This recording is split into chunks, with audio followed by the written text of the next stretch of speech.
Donc voici, nous voilà en face du schéma, du circuit et du système automatique. J'ai pas trop suivi la norme ici, mais ne vous inquiétez pas, je vais vous expliquer ce qui veut dire tout cela. Ici, j'ai représenté ma source.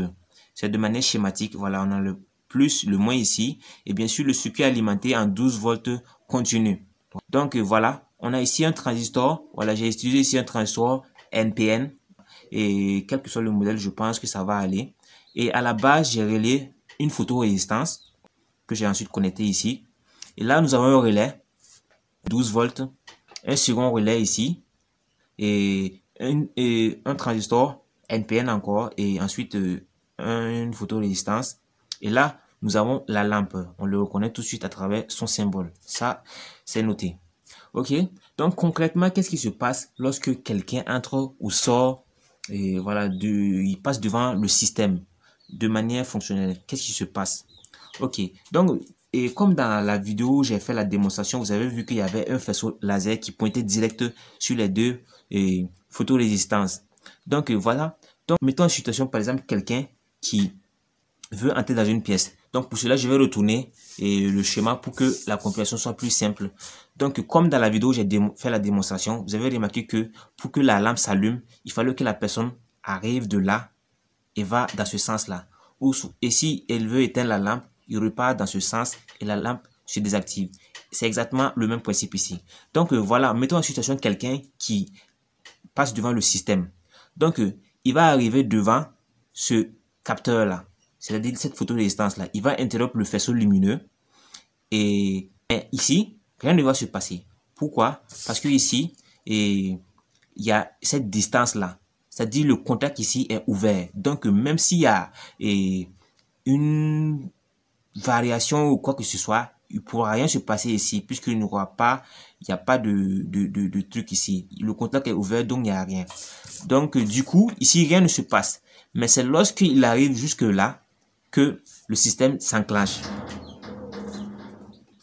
C'est-à-dire, ici, le système va s'enclencher. Pourquoi? Parce que ici, le faisceau lumineux va s'interrompre. Et donc, du coup, la photorésistance va se retrouver dans la pénombre.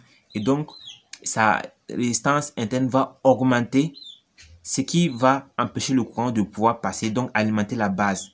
Donc, le relais ici, qui se retrouvait alimenté par piloté par ce transistor-là, il va rester désactivé. Et qu'est-ce qui se passe lorsque ce relais est désactivé? Alors, on voit ici que, voilà, et il y a un courant qui va pouvoir circuler ici, puisque le relais va fermer, va revenir, les contacts du relais vont revenir à sa position initiale, voilà, sa position normally close, et donc le courant qui est là va pouvoir circuler et pouvoir venir jusque là, et ensuite alimenter ce relais là. Donc ce relais là va se retrouver alimenté et ses contacts vont changer. En changeant, ça va fermer le contact ici, voilà, et ça va fermer le contact de la lampe, voilà, qui se retrouve ici. Et donc, la lampe va se retrouver allumée. Mais, ce qui veut dire que ici, que si la personne bouge, le faisceau lumineux va devenir, et donc du coup, ça va changer, ça va inverser les rôles. C'est-à-dire, à ce moment, le relais va s'activer, et donc du coup, ça va changer les contacts. Et là, le relais va se retrouver désactivé. Donc, vice-versa. Donc, pour que la lampe reste allumée, il faut que ce relais-là soit activé. Voilà, il faut qu'il reste activé. S'il se désactive, la lampe ne pourra pas, plus que ses contacts vont s'ouvrir et donc du coup, le circuit de la lampe va s'ouvrir et il y aura pas, ça va pas s'allumer. Donc pour que ce relais là reste activé, c'est là que ce transistor là entre en jeu.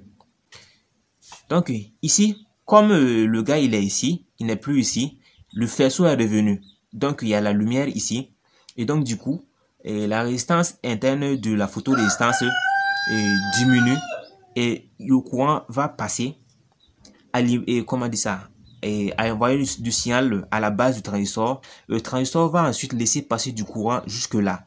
Et comme les contacts du relais ont changé de position ici, il y aura maintenant le circuit va rester fermé et donc du coup le courant va pouvoir passer par ce petit pont là pour venir rejoindre la bobine du second relais et le maintenir allumé.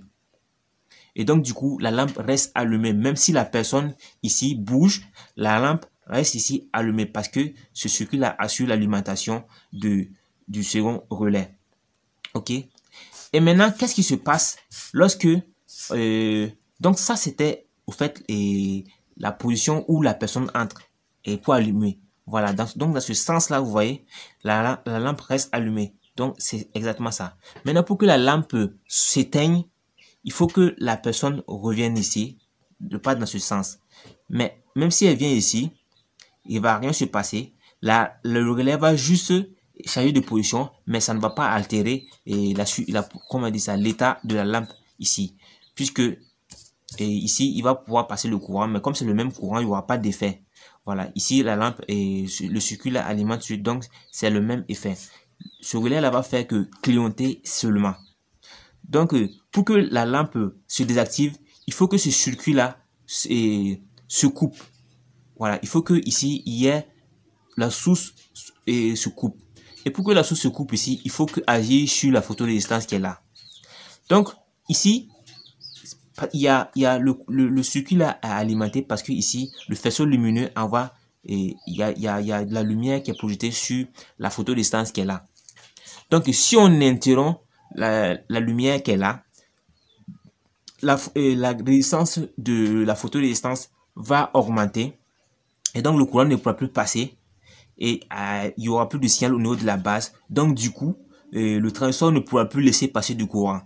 Et là, le circuit va se retrouver désactivé et voilà, les positions vont changer. Le relais va se retrouver désactivé, les positions vont changer et là, le circuit s'ouvre et la lampe s'éteint.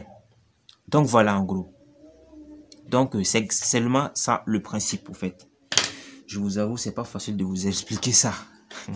Je comprends des choses que souvent je n'arrive pas à expliquer, mais j'espère que à travers ça, vous aurez compris ce que j'ai voulu dire. Mais si vous analysez très bien le schéma, vous comprendrez rapidement comment fonctionne le circuit. Donc, mais l'inconvénient ici avec ce truc, c'est que par exemple, si quelqu'un entre et une seconde personne entre, il n'y aura pas de problème. Une troisième personne entre, il n'y aura pas de problème. Mais étant donné que le système ne sait pas reconnaître le nombre de personnes qui sont entrées, la première personne qui sort seulement, et ça va désactiver le système, donc du coup ça va laisser les autres dans l'obscurité. Et c'est justement la faille de ce système-là. Donc en gros, même ce système-là, il est mieux pour les pièces où on rentre, et c'est une personne à la fois qui entre. En gros, par exemple, les toilettes. Les toilettes, on sait que généralement, c'est une seule personne qui rentre dans les toilettes. Donc du coup, c'est idéal pour ce genre d'endroit. Donc en gros, voilà les explications du schéma. Et j'espère que vous allez pouvoir le faire également. Et n'hésitez pas à me poser des questions si vous ne comprenez pas dans les commentaires. Je vous répondrai avec plaisir.